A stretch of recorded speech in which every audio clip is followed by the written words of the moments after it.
Isalita ko, din pagkatapos, i-translate yun, automatic, i-translate yun sa cellphone, di. Baka patay na tayo nun. Hindi, hit.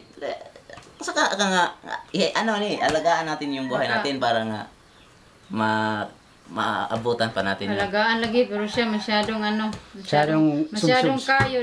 kayod. Sub sa trabaho. Alagaan daw.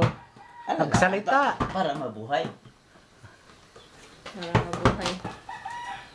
Tama na yung tama na meron kang dalawang barko. Ganyan. Dalawang eroplano. Kahit wala ng eroplano, dalawang barko, tapos 5 sasakyan, pwede na yan. Puti pa si Kuya, no? Ang buhok wala pang puti. Hindi ako nagpo-problema. Ilang taong gulang ka na ngayon, Kuya? 48. Sabi ko nga kay Paring Rene, do not problem the problem. Let the problem you. Sa Tagalog, wag mong problemahin yung problema. Matanda na. Hayaan ng problema magproblema sa iyo. Diabetic man yun.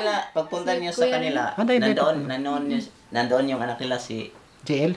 JL? Wala. Nasa Cebu si JL. Sa Cebu. Nagtrabaho. Luma ang newspaper na binabasa mo, ano? Lumang diary ang binabasa mo. Hindi updated.